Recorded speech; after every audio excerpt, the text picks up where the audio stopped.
एक महिला है वो कह रही है कि हम सुरक्षित महसूस नहीं करते, ये आवाज क्यों आ रही है? इनका जो सवाल है वो सरासर गलत है और मैं कहना चाहता हूं कि महिलाएं पूरे देश में सुरक्षित हैं और यहाँ जो महिलाओं की संख्या बता रही है इसका साक्षात प्रमाण आपको यहाँ पर रात में इतनी संख्या में महिला आई हुई, इसका साक्षात प्रमाण आपको देखने का मिल जाएगा। अब जब मणिपुर की जब बहन जी बात कर रही थी, राजस्थान में अगर बहन बेटी के साथ कोई घटना होती है तो कांग्रेस और सपा और अन्य विपक्षी के लोग कोई नहीं बोलते हैं। अगर पश्चिम बंगाल में बहन बेटी के साथ अगर कोई वारदात होती है तो ये लोग अपने घरों में बैठते हैं।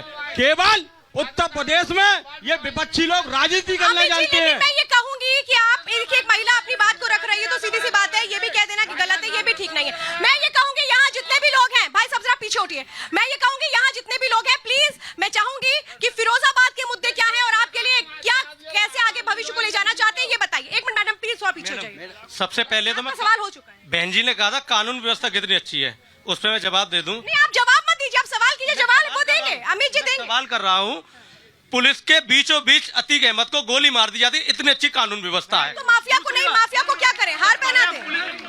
कौन मारेगा? माफिया को हार पहनाएं? गुंडे मारेंगे, गुंडे मारेंगे। दूसरी बात, महिला सुरक्षित, महिला सुरक्षित। मैं आपको बता दूं, मनीषा वाल्मीकि हाथरस में नहीं, मैं ये कहूंगी कि शायद फैजाबाद के मुद्दों से भटक रहे हैं। मैं ये कहूंगी फैजाबाद का मुद्दा क्या है? फैजाबाद फिरोजाबाद का मुद्दा बताइए, फिरोजाबाद का मुद्दा क्या है? फिरोजाबाद का मुद्दा विकास का है और विकास किससे आपका सवाल किससे? जी सवाल किससे? फिरोजाबाद को लेकर सवाल क्या है? फिरोजाबाद को लेकर सवाल ये है कि विकास और सुरक्षा और शिक्षा और लोकल प्रत्याशी चाहिए था हमें। लोकल प्रत्याशी आ गया, हम बीजेपी को सपोर्ट करेंगे, मोदी जी को प्रधानमंत्री बनाएंगे। देखिए लोकल प्रत्याशी की बात यहाँ पर रख रहे हैं। मैं चाहूंगी नीरज जी इस पर आप जरा जवाब दे दीजिए। देखिए मैं ये चाहूंगी, देखिए ये मैं कहूंगी कि यहाँ पे समीकरण हर बार बदलते रहे हैं, लेकिन आप क्या इस बार किसी को चुनौती मान रहे हैं? अक्षय यादव के लिए कोई चुनौती है क्योंकि वो हारे भी थे। एक मिनट प्लीज सुनी दीजिए, सवाल सुनिए। मैं कहूंगी जरा जवाब देने दीजिए। हाँ बोलिए। देखिए समाजवादी पार्टी के लिए कोई चुनौती नहीं है। आज समाजवादी पार्टी पूर्ण बहुमत से, यहाँ जो लोग खड़े हैं वो जो बहन बोल रही थी, वो महिलाएं बोल रही थी, वो आप स्वयं भारतीय जनता पार्टी की पार्षद है। आप स्वयं आप सुरक्षित नहीं होंगी। आपने कहा गुंडों का और उनका राज, रुक जाइए, गुंडे और माफियाओं का राज। आज सारे गुंडे भारतीय जनता पार्टी में चले गए।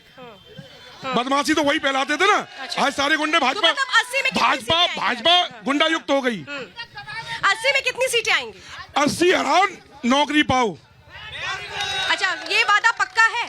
समाजवादी पार्टी जो वादा करती है मेट्रो ट्रेन से लेके एकाना स्टेडियम, अच्छा एक्सप्रेस वे, वो वादा पूरा करती है जनता के बीच जाकर, झूठ नहीं बोलती। अमित जी एक मिनट में जनता से पूछ लूं, यहाँ ये कहा जा रहा है वादे पूरे होते हैं, समाजवादी पार्टी कह रही है कि भाई 100% गारंटी दे रहे हैं नौकरी। इस समय सबसे बड़ी बात तो यह है फिरोजाबाद के संबंध में, फिरोजाबाद की ही नहीं पूरे देश की, उत्तर प्रदेश की कानूनी व्यवस्था जिस प्रकार से है, कांग्रेस के शासन में नहीं रही। और जहां तक मुलायम सिंह यादव की पार्टी के, समाजवादी पार्टी के लोग बात कहते हैं, आज से स्थिति पहले ये थी कि सरकारी नौकरियों में लिस्ट बनकर के मंत्री जी के पास, मुख्यमंत्री जी की पहुंच जाती थी और जनता के लोगों को नौकरी करने का अवसर नहीं मिलता था।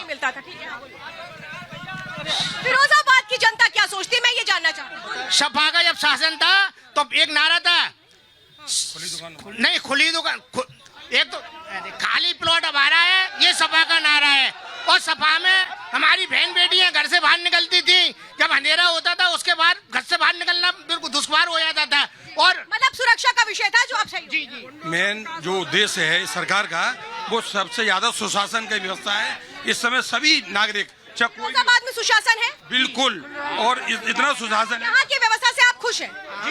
अब की बार 400 पार। जितने माफिया हैं आज सारे बेरोजगार हो गए हैं, जितने अपराधी लूटमार करने वाले आज सारे बेरोजगार हैं। मैं एक सवाल राष्ट्र के नेताओं से पूछना चाहता हूँ। किससे सवाल है आपका? सवाल बताइए। मैं राजनीति से सवाल है। राजनीति में नेता है ना यहाँ, तो पूछिए उनसे। हाँ, उन लोगों से ही पूछना चाहता हूँ, जे हिंदुस्तान के नेताओं पर हजारों करोड़ रुपया आते कहाँ से? इनका कोई बिजनेस तो होता नहीं है। ये सवाल किससे पूछ रहे हैं? सब नेताओं से पूछना चाहता हूँ। सबसे किसी एक से? कांग्रेस से बताइए, भाजपा से बताइए, सपा से बताइएगा। सबसे ये सवाल हो रहा है कि जो पैसा है लूट का, ये कहाँ आता था? मैं जरा आपसे कहूंगी, आप जवाब दीजिए, जवाब दीजिए, जवाब, ये आपका माइक है, जवाब दीजिए, क्योंकि उन्होंने सबसे सवाल किया इसलिए मैं सबसे सवाल जवाब। मैडम मैं आपको बताना चाहता हूँ कि जिस प्रकार से माइक लीजिए, माइक लीजिए। देखिए, मैं आपको बताना चाहता हूं कि जिस प्रकार से चंदे का गोरख धंधा इस देश में माननीय प्रधानमंत्री जी द्वारा चलाया गया कि इलेक्टोरल बॉन्ड के माध्यम से, और उसमें इनकी आप ये देखिए नाकारा बना कि जो कंपनी बीफ सप्लाई करती है उससे भी 250 करोड़ का चंदा ले लिया। एक तरफ ये कहते हैं हम गौरक्षक हैं, गाय को हम मां मानते हैं, इन्होंने मां को भी नहीं छोड़ा।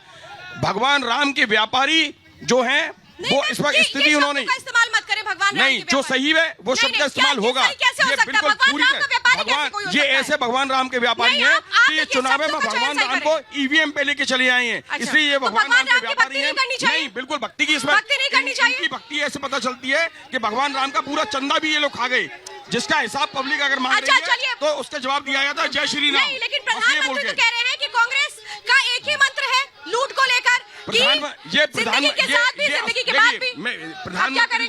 प्रधानमंत्री जी सदैव लाल किले की प्राचीर से भी सदैव झूठ बोलते आए हैं और झूठ बोलते रहे, वही उनके नुमाइंदे कर रहे हैं। सिर्फ झूठ बोलना उनका काम है। सच क्या है आप धंधा, ये उनका नारा हो गया, चंदा और धंधा, चंदा दो धंधा लो, चंदा दो धंधा लो। सच आप बोल दीजिए, क्यों कह रहे प्रधानमंत्री सिर्फ झूठ बोल रहे हैं? प्रधानमंत्री के सिर्फ जुमले होते हैं। जवाब तो लेने नहीं दीजिए मुझे। आपको कहना चाहता हूं, अमित जी जवाब दीजिए। अभी कुछ दिन पहले आपने देखा होगा छत्तीसगढ़ में इनके राज्यसभा सांसद के यहाँ, इनको शायद ये जानकारी नहीं है कि उनको इनकम टैक्स वालों ने और कोर्ट ने उनको क्लीन चिट दी गई। भाई साहब आप बोल रहे थे अरे लड़ाई नहीं, एक एक करके, एक एक करके आप भाई जवाब तो मैं लूंगी ना। जवाब अरे कांग्रेस से जवाब लिया, आपके साथी है ना लूं? हाँ बोलिए। सिवाय इनको झूठ बोलने के कोई काम नहीं बचा है। एक सेकंड, ये ढपली और ढोली बंद कर दें, जरा मैं सवाल कर रही हूँ। अमित जी यहाँ पर ये कह रहे हैं कि आप रुकिए एक मिनट, आप रखिए माइक पे, सवाल करूँ। आपने कहा प्रधानमंत्री झूठ बोल रहे हैं, जरा मैं जवाब अमित जैसे ले रही हूँ, अमित मतलब बीजेपी से, ठीक? कांग्रेस का ये कहना है कि प्रधानमंत्री झूठ बोल रहे हैं, आप बताइए सच क्या है?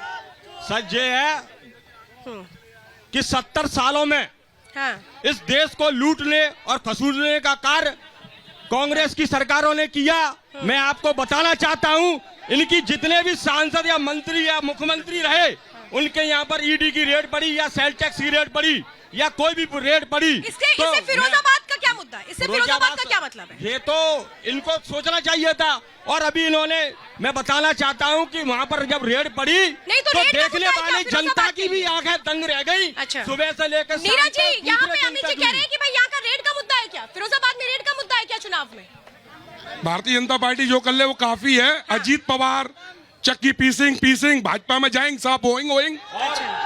एकनाथ शिंदे, अशोक चव्हाण, परिवारवाद, यहाँ जो जयवीर सिंह मंत्री हैं, परिवारवाद का आरोप तो आप पर भी लगता है। इनके ऊपर पहले ये लगाएंगे ना, इनके ऊपर। यहाँ पर अक्षय यादव है, रामगोपाल यादव के बेटे हैं, तो सीधे सीधे परिवारवाद तो यहाँ पर भी हो गया। मैं जिले में बता रहा हूँ, इनके मंत्री जयवीर सिंह, उनके बेटे जिला पंचायत। नहीं तो आप भी तो परिवारवाद कर रहे हैं, तो फिर आप भी तो वही कर रहे हैं ना। लगा रहा हूँ ना भाई, दोनों ही तो होता है, फिर दोनों जवाब तो मुझे चाहिए ना इनसे।